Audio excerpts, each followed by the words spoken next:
Bienvenue sur Terre d'Afrique, la chaîne d'information politique en Afrique. Dans cette vidéo, nous revenons en détail sur l'adresse solennelle du président Patrice Talon à la nation, un discours attendu avec une grande impatience par les Béninois et par l'ensemble du continent africain. Cette prise de parole intervient dans un contexte particulièrement tendu, un coup d'État manqué, une tentative qui a cherché à ébranler la stabilité institutionnelle du Bénin, et un climat politique marqué par l'inquiétude, l'interrogation et la recherche de vérité. Aujourd'hui, nous analysons ce que le chef de l'État a réellement dit, ce qu'il n'a pas dit, et surtout ce que cela implique pour l'avenir du pays. Dès le début de son discours, Patrice Talon adopte un ton grave, mesuré mais ferme. Il reconnaît la gravité de la situation et souligne que cette tentative de déstabilisation n'est pas seulement une attaque contre son gouvernement, mais une menace directe contre la paix, la sécurité et l'ordre constitutionnel du Bénin. Le président insiste sur le fait que les instigateurs de ce coup de force seront identifiés, jugés et punis conformément aux lois de la République. Ce passage du discours a déjà suscité de nombreuses réactions, certains saluant une posture d'autorité, d'autres redoutant une répression politique plus large. Béninoises, Béninois, mes chers compatriotes, je m'adresse à vous ce soir parce que notre pays a vécu aujourd'hui des événements d'une gravité extrême. En effet, un groupuscule de soldats, sous prétexte de revendications fallacieuses, a entrepris une mutinerie à l'effet de s'attaquer aux institutions de la République et de déstabiliser notre nation en remettant ainsi en cause l'ordre démocratique. Une telle entreprise aurait eu pour conséquence de plonger notre pays dans une aventure sans lendemain, aux conséquences désastreuses. Elle aurait mis un coup d'arrêt au processus de développement amorcé par notre pays grâce aux efforts entrepris par toutes ses filles et tous ses fils. En pareille circonstance, le devoir républicain m'impose, en ma qualité de président de la République, chef suprême des armées et garant de la stabilité du pays, de prendre les mesures appropriées pour faire échec à l'œuvre des aventuriers désireux de nous faire retourner dans un passé de triste mémoire. Mais au-delà de la mise en garde, Talon a également lancé un appel appuyé à l'unité nationale. Il affirme que, face aux crises, les Béninois doivent se tenir debout, ensemble, et refuser toute manipulation visant à diviser la population.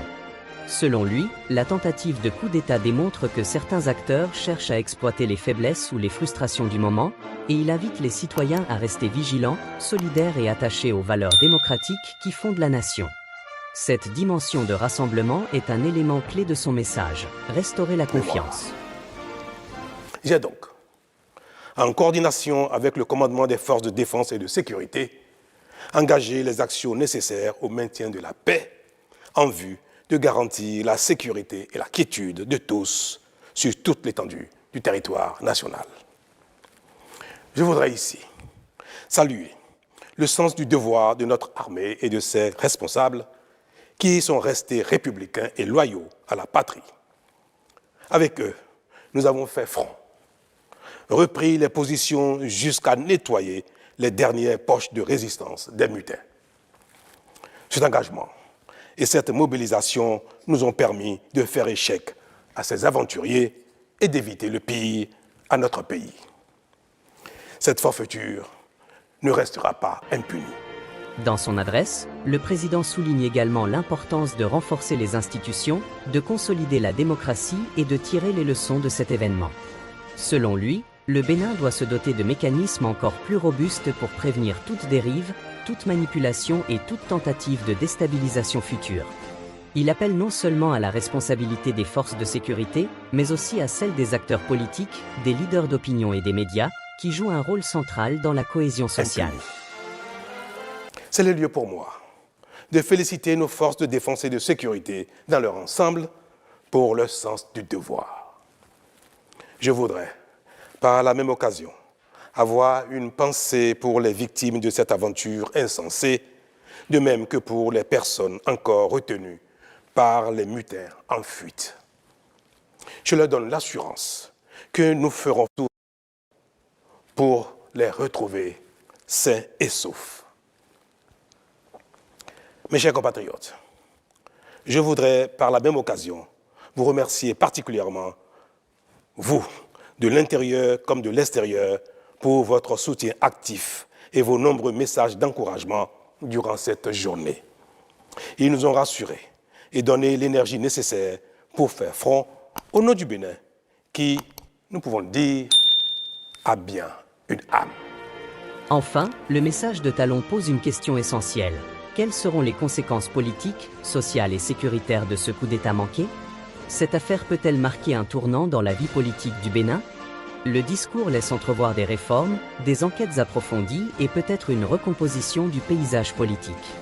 Une chose est sûre, le pays entre dans une nouvelle phase et les prochains jours seront déterminants.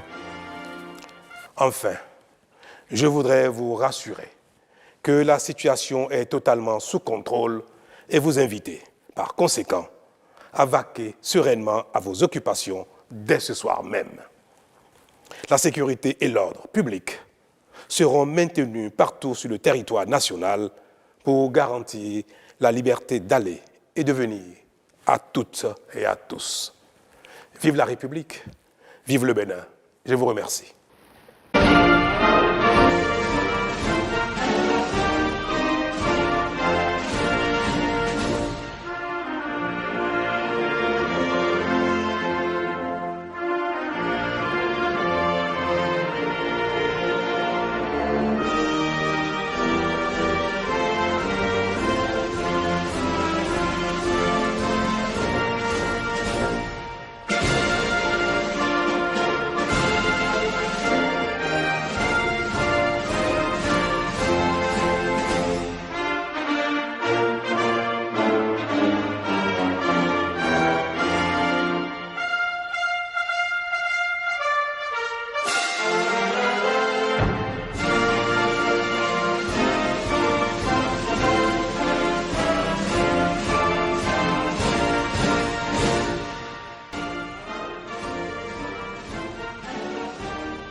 Merci d'être resté jusqu'à la fin.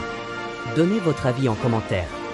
N'oubliez pas de vous abonner, de liker et d'activer la cloche de notification pour ne rien rater de nos prochaines vidéos.